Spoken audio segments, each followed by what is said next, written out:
Hey everyone, welcome back to another video. In this video, I'm going to be doing a third quarter earnings results analysis for Coca-Cola.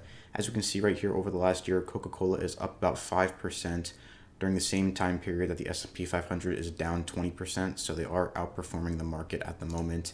And we can see right here from this article that they point out that even in periods of high inflation in the economy like we're experiencing right now, Coca-Cola is driving their profits higher despite the fact that they're raising prices. And so this is obviously showing that although they're raising prices, their customers are very loyal and they're still willing to pay these higher prices to buy their products, which is one of the reasons that their company in the third quarter of 2022 has ended up reporting strong earnings growth. And so if we take a better or deeper look into this article, we can see right down here that they point out that they generated better than expected earnings as consumers continue to pay higher prices for their soft drinks and their juices, even in the face of record inflation and rising interest rates. Their brands, including Sprite and Minute Maid, in the third quarter increased revenues year over year by about 10%, with profits increasing 14%. So not only did their revenues increase year over year, but their cost of revenues did not increase at the same rate as their revenues did. And so as a result, their profits ended up increasing even faster than their revenues did. And then interestingly enough, in this third paragraph right here, we can see they're comparing Coca-Cola to one of their main competitors, Pepsi.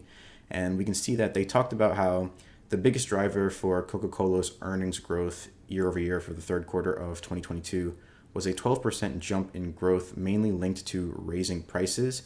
But that being said, even though they raised prices in the third quarter, the volume of the amount of products that they sold also rose by 4%. So not only were customers for Coca-Cola paying more money per unit for their soft drinks, but they were also buying more soft drinks in the third quarter. But in comparison, their main rival here, PepsiCo, reported in the third quarter an increase in prices like a lot of other companies and food and beverage companies are doing right now, but they reported weaker growth in volumes as a result of the increase in prices. Whereas in Coca-Cola's case, there was an increase in prices and an increase in volume. In PepsiCo's case, there was only an increase in prices with weaker growth in their volume. So not necessarily a good sign, because it means that PepsiCo's customers are less likely going to continue to buy Pepsi's products at these higher prices, whereas Coca-Cola's customers are still very excited to buy their products as opposed to their rivals. And so we can see right here by looking at their financial statements, this is their income statement for the third quarter of 2022, and they're comparing their year over year results from the third quarter of 2022 to the third quarter of 2021. We can see earlier they pointed out that revenues increased by 10%, and we can see the dollar amount here. They increased from about $10 billion to about $11 billion year over year. And then we can see their bottom line net income here increased from about $2.47 billion to $2.825 billion year over year. So that's pretty decent growth at about a 15% growth rate for their bottom line for Coca-Cola. And if we go to page 7 here, we can see that this is their balance sheet, and they're comparing their balance sheet for the period of December 31st, 2021 to September 30th, 2022. And we can see that their total assets during that period decreased from about $94 billion to about $92 billion. And the majority of their business is financed by equity as opposed to liabilities. They have about $24.4 billion worth of total equity to finance their business, in comparison to the about $68 billion worth of total liabilities on their balance sheet.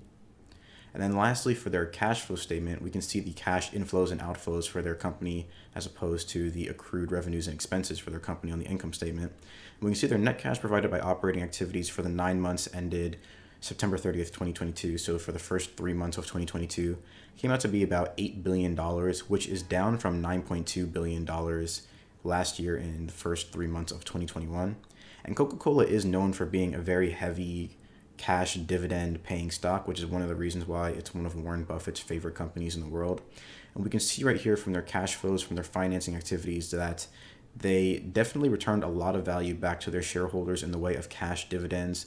They returned about $3.9 billion worth of dividends to their shareholders in the first 3 quarters of 2022. In comparison, last year, they returned about $5.4 billion worth of cash dividends to their shareholders in 2021. So there has been a decrease in the amount of cash dividends that they've been returning to their shareholders, but $3.9 billion is still a pretty substantial amount of money, especially considering the fact that $8 billion was provided by their operating activities. So they're basically almost returning about half of the cash flow from their business back to their shareholders, which is a pretty heavy dividend payout to have for any company. And so if I go to this discounted cash flow analysis right here, we can see potentially what the intrinsic value per share of Coca-Cola would be if we wanted to buy into the company today and average at least a 10% return year over year for our investment. And so I got these estimates from Yahoo Finance, and basically Yahoo Finance is estimating that Coca-Cola is going to grow at about 5% compounded annually for the next 5 years. So I was conservative and I cut that value in half to 2.5% for the next 5 years after that. They had about $11.26 billion worth of free cash flow in 2021, and they currently have a net debt position of about $27.97 billion on their balance sheet after netting their cash against their debt, and they have about 4.3 billion shares outstanding. And so with these metrics in mind, we can see that the intrinsic value per share is estimated to be about $26 per share, which compared to their current share price means that, unfortunately, based on these Yahoo Finance estimates, Coca-Cola may be trading above their intrinsic value per share at the moment, considering they're trading at $59 per share. But keep in mind, this discounted cash flow analysis is taking into consideration the fact that the future growth for their company would end up returning our investment in the way of growth for their share price. But Coca-Cola is a dividend-paying stock mainly. I mean, we can see over the last 5 years that their stock has increased by about 20 to 30%. In the same time period, the S&P 500 has grown by almost 50%. And even with that said, Warren Buffett still loves this stock, mainly because it's not like a growth stock necessarily like other tech companies in the stock market. It's a dividend-paying stock, so a lot of the return of capital comes from the cash dividend that shareholders receive by holding onto shares of Coca-Cola. And so in that regard, even though the intrinsic value per share is estimated to be around $26 per share, it could still be a good buy to buy into Coca-Cola depending on investors' different analysis or metrics that they're using to analyze Coca-Cola, mainly because this is mainly a dividend-paying stock as opposed to a growth stock like a tech company like Apple or Microsoft or something like that. But that being said, on the right side here, I also did a competitor analysis to see where Coca-Cola ranks up against other companies that they're competing with in their industry, mainly the soft drinks and beverage industry.